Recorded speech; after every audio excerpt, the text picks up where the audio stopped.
So, and on an episode of the Dave Rubin show recently, Jordan Peterson, the famed intellectual and this kind of huge sort of megastar of modern sort of philosophy and politics, specifically on the right, who's rose to fame over the last few years, he was talking about God and religion. And I thought that was very, very interesting to begin with. But this clip, it's been kind of doing the rounds, and it's been covered on the Kyle Kalinske show, and I'm a huge fan of Kyle. But I had to talk about it myself because it's brilliant. So have a watch. And all this talk about whether you believe in God, and it's all propositionalized. It's like, well, it misses the point. That's why I don't ever answer when people say, do you believe in God? I say, what do you mean by believe? And they think, well, you know what I mean. It's like, no, you don't know what you mean. You have a bunch of assumptions that you don't even recognize that you're peppering the question with to force me into a box to deliver the kind of answer that your question demands given the way you phrased it. It's like, no.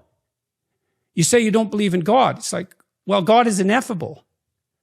What do you mean you don't believe in God? Well, what do you believe in then? Nothing?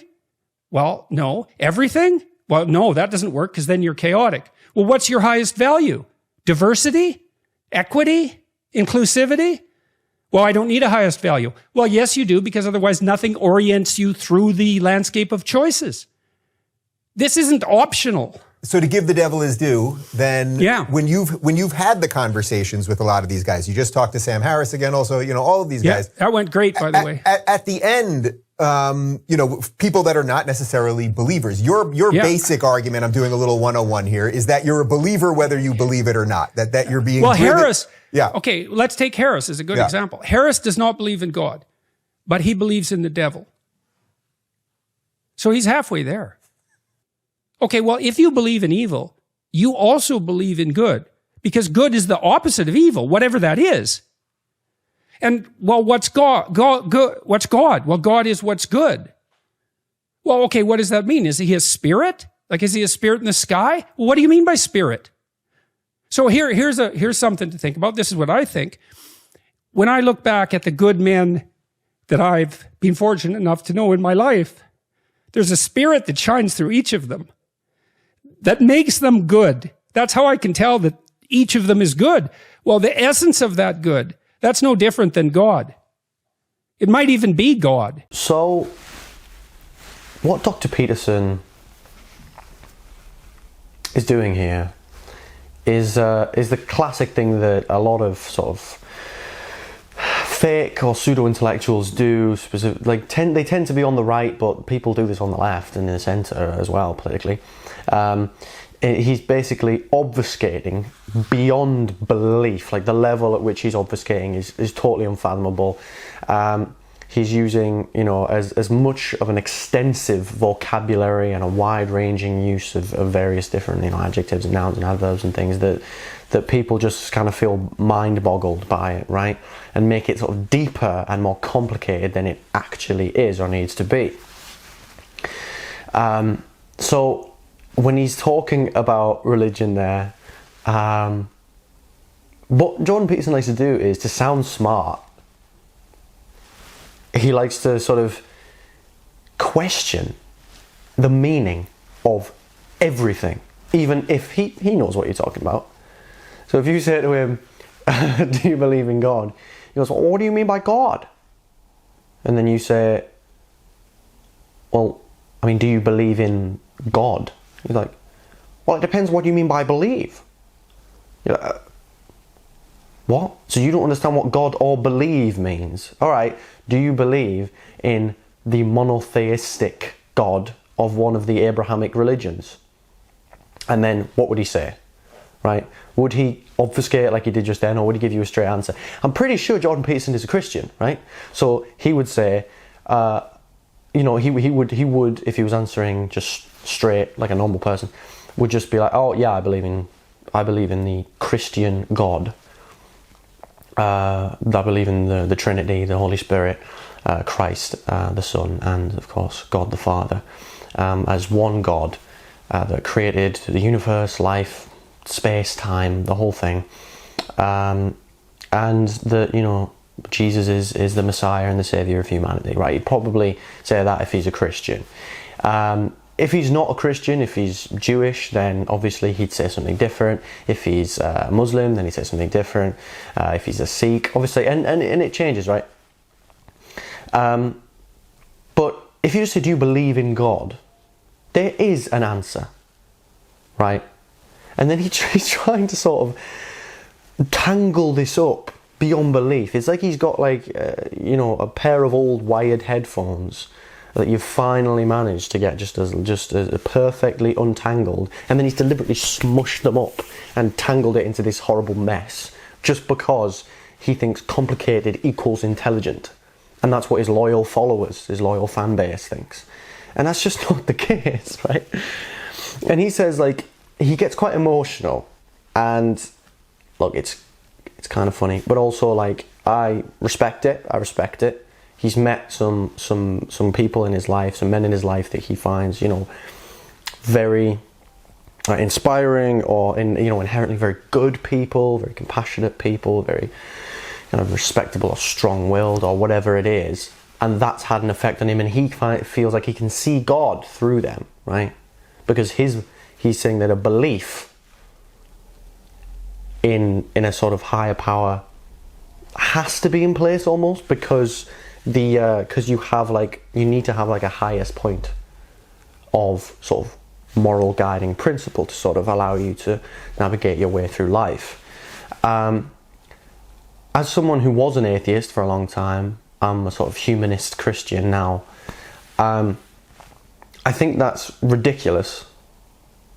It's ridiculous to basically say that no one can have this kind of this absolute highest point of sort of a goal in their life, a purpose for their existence, without really sort of believing in God in some way or another, even if you think you're an atheist, right?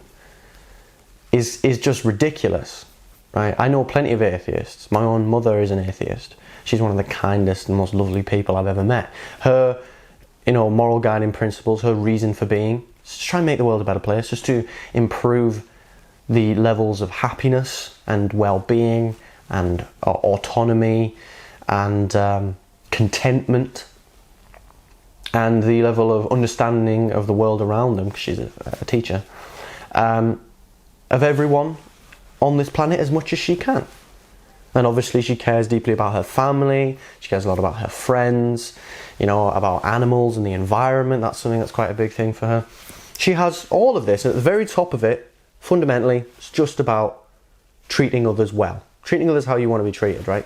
And obviously, Jesus did say something very similar to that. But that doesn't mean that my mum believes in God secretly or has some sort of weird kind of subconscious belief in a higher power.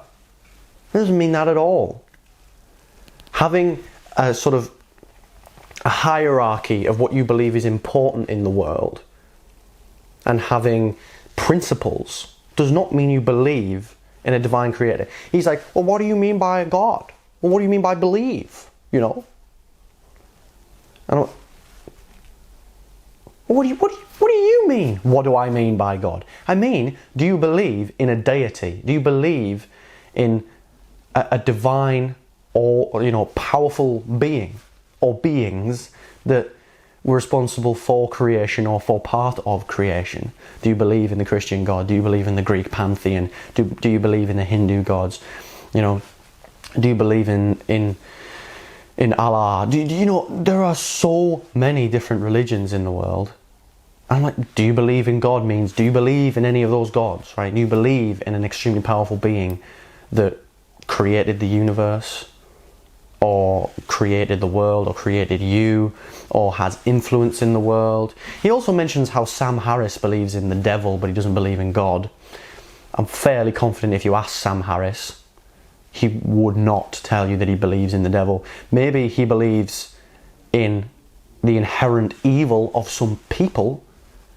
Maybe he believes that there are sometimes people are born destined to be cruel and malicious and sadistic because of whatever genetic problem, because obviously certain people throughout history, certain serial killers, their brains have been sort of analysed, and there has been, you know, obvious signs of some kind of trauma or some kind of genetic issue with their brain which has made them more like that. So like, that can be a thing. Doesn't mean that he believes in the devil. Just like if I believe in the inherent goodness of human beings, doesn't mean I'm religious. Now, I sort of am, right? As a humanist Christian, I don't believe in 99% of the kind of more spiritual and sort of supernatural elements of the Bible, certainly not the Old Testament, but it's, you know, the teachings of Jesus Christ inspire me a lot, right? And he was a real man, Yeshua of Nazareth, and I think, you know, he was a man ahead of his time, and he was a good man, and you know, pretty much everything he said has some intriguing and very powerful and thought-provoking connotations for the modern day, right? And I just find it quite difficult to believe that anyone can sincerely think that Jordan Peterson is a genuine intellectual, someone who we should look up to as a kind of bastion of modern academia, because he's just basically ignoring obvious stuff to sound smarter, you know. Yeah, well, what do you mean by God? What do you mean by believe? What are you talking about? What are you talking about? You know what I mean. You know what I mean. So I just thought that video was quite funny, and of course it was on Dave Rubin's show. So I mean, my mind is, from watching that clip, my mind is still recovering from so many sort of groundbreaking ideas, or whatever it was he said. But I'd like to know your thoughts on this. You know, do you think that Jordan Peterson was being sincere, or do you think he was doing his kind of usual stick of just sort of, you know, just sort of rambling and obfuscating and twisting and turning, like a twisty-turny thing, to make himself seem more intelligent, and they make it seem more complex, and kind of also force? Do you think he was trying to force people into basically being like, okay, yeah, I guess I do believe in God, even though they don't believe in a higher being, a higher power? They don't believe that there is like an intrinsic meaning to the universe. They just have morals. I want to hear your thoughts. He's an interesting figure, Jordan Peterson. I think some of the things he says actually make sense, but most of them don't. Most of them make very, very little. And he's you know, his kind of ignorance towards things like structural racism and the very destructive consequences of wealth inequality and stuff like that, and climate change and all sorts of different things has been is really quite grim. But he's an interesting figure. So I'm interested in your thoughts. If you want to leave them in the comments below, please do. Thank you all very much for watching, and I'll see you in the next one. Cheers.